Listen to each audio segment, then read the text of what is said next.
یکی از دسرهای خوشمزه و سنتی و اصیل ایرانی خاگینه است.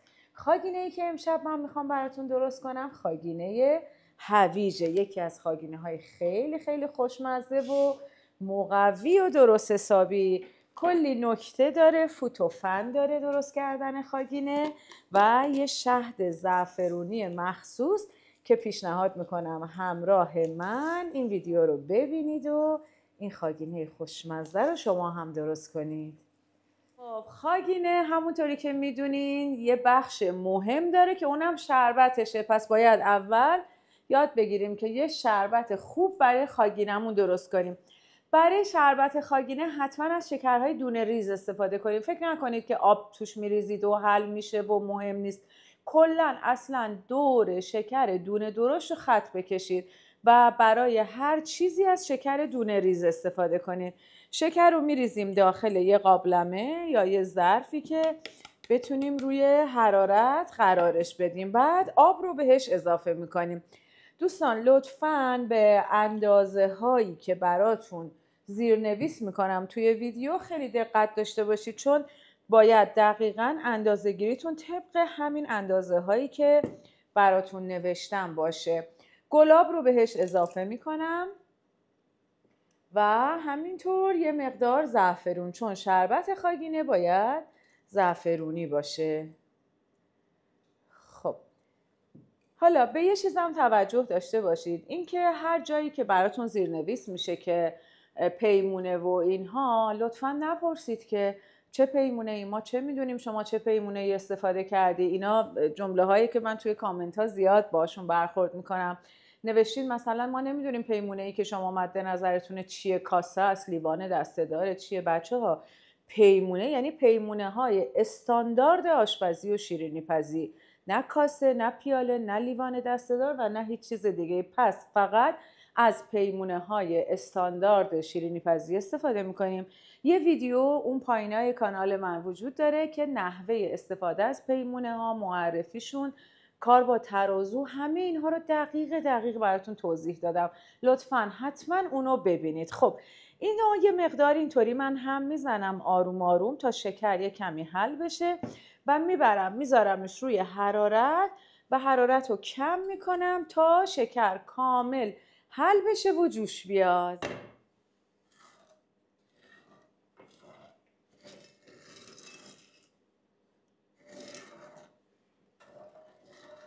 خب مرحله بعدی درست کردن خود اون خمیر اصلی خاگینه است که پایش تخم مرغ فراوونه. معمولا خاگینه خب میدونید دیگه از دسرهای اصیل ایرانیه و در قدیم خیلی از خاگینه استفاده میکردن و برای سرخ کردنش هم از روغنای محلی و حیوانی و اینها استفاده میکردن.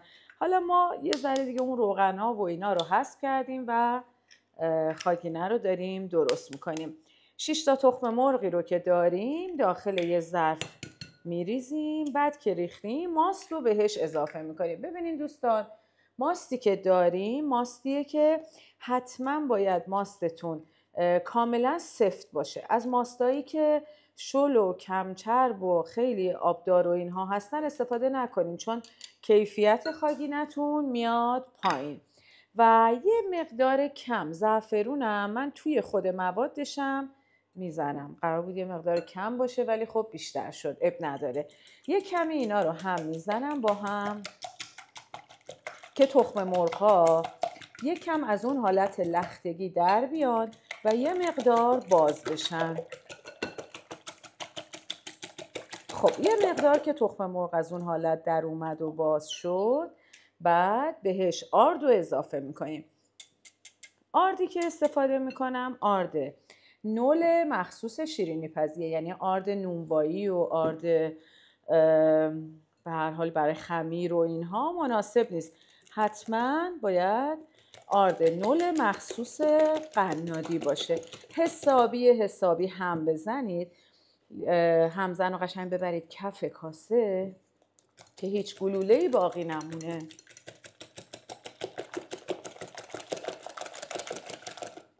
خب زمانی که کاملا مطمئن شدید دیگه هیچ گلوله‌ای باقی نمونده، بعد بهش هویج رو اضافه میکنیم. اما هویجی که اضافه میکنیم باید با رنده کاملا ریز ریز رنده شده باشه.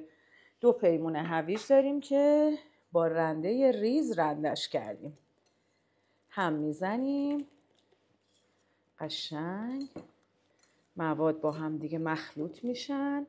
اگر دوست داشتی توی این مواد خاگینه میتونین یه نوک قاشق وانیل هم اضافه کنیم، ولی اگر هم اضافه نکنید هیچ اشکالی نداره، چون ما وسط خاگینمون یک عالمه گردو و گل سرخ و هل و اینها میریزیم که کاملا عطرش رو خوب میکنه. این الان آماده است خاگینمون که بره توی تابه، ولی قبل از اینکه بره داخل تابه من گردوها رو نگینی خورد بکنم. گردو رو هم میتونید پودر بکنید، هم میتونید به این صورت نگینی ریز ریز خوردش بکنید. بهتره که تیکه های گردو زیر دندون احساس بشه برای درست کردن خاگینه. ببینید تمام گردو رو همین کارو میکنیم و به این صورت. خیلی خوب، بریم برای سرخ کردن خاگینه ها و نکته هاشو بهتون بگم. خب برای سرخ کردن خاگینمون یک کم روغن در حد 2 تا قاشق تقریبا کافیه میریزیم و این روغن رو حرکت میدیم که قشنگ تابه چرب بشه. بهتره از یه تابه‌ای استفاده کنید که خیالتون راحت باشه که نمیچسبه و راحت خاگینه رو میتونید جدا کنید و برگردونید و اینها. من منتظرم تا روغن و تابه یک کم داغ بشه. یه همینجا میزنم ببینید شکر حل شده و منتظرم جوش بیاد. جوش که اومد دیگه خاموشش میکنم. هنوز جوش نیومده. خب آخرین لحظه وقتی که روغن گرم شد بازم یه حرکت میدیم روغن رو داخل تابه.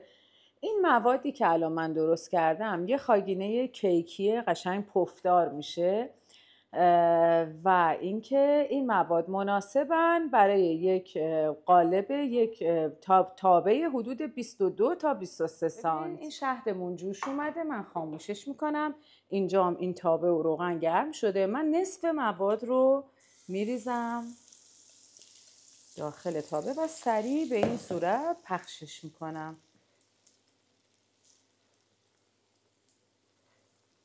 قشنگ لبه هاش پخش بشه و بعد از اینکه پخش کردم حالا میام اون گردوهایی رو که نگینی کردم رو میریزم روش.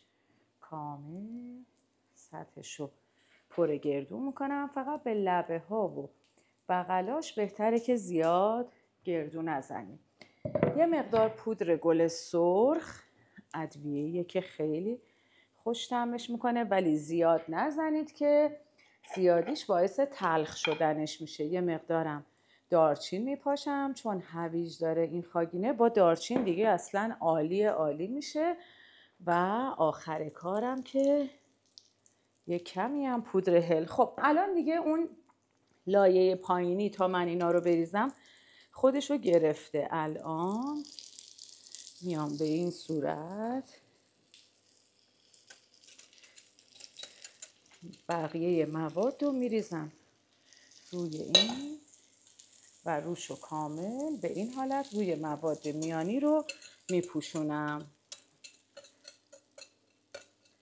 خیلی خوب، درش رو میبندیم. حرارت رو قشنگ کم کم میکنم و چند دقیقه‌ای بهش زمان میدم تا روی خاگینم خودشو بگیره و قشنگ سفت بشه. فقط تا یادم نرفته یه چیزی رو براتون بگم، این که خاگینه مقدار بیکینگ پودری که داره با آرد ما مخلوط کرده بودیم که من فراموشم شد که توی اون لحظه که آرد رو استفاده میکنیم بهتون بگم. پس حتما بیکینگ پودر رو با آرد مخلوط کنید و با موادتون ترکیبش کنید. خب ببینید دوستان، الان اینو با در بسته پختیم که لایه روش هم خودشو بگیره و الان زمانیه که من میخوام برش گردونم. برای برگردوندنش توی این تابه ها که قسمت کف تابه خیلی در حقیقت باریکتر و کوچیکتر از سر تابه هست، من اگر اینو تو همین تابه برگردونم احتمال ترک خوردن داره. به همین دلیل اومدم اینجا و یه تابه دیگر رو گذاشتم گرم بشه و به این صورت برش میگردونم توی این یکی تابه. ببینید منظور من این بود که کف این تابه کوچیکتره و مواد تا اینجا اومده. وقتی که من اینو برمیگردونم قسمت روی خاگینه که یه مقدار پهن‌تر و بزرگتره، کف تابه جا نمیشه، حالت تا شده میشه و احتمال ترک خوردن و شکستن داره. ولی اگر تابتون در حقیقت دیواره های صاف داشت، میتونید کلا اول تا آخر رو توی همون تابه آماده بکنید. خب معمولا قسمت دوم لایه رویی خیلی زود میپزه و دیگه درش هم لازم نیست ببندیم. وقتی که اون سمتش هم آماده شد، بعد میاین شهد رو میریزیم روی خاگینه. خاگینه از اون دسراییه که معمولا باید لبالب پر شهد باشه.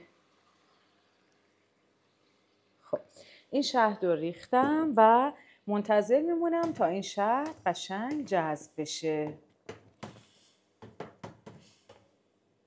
و دیگه البته گاز رو خاموش کردم.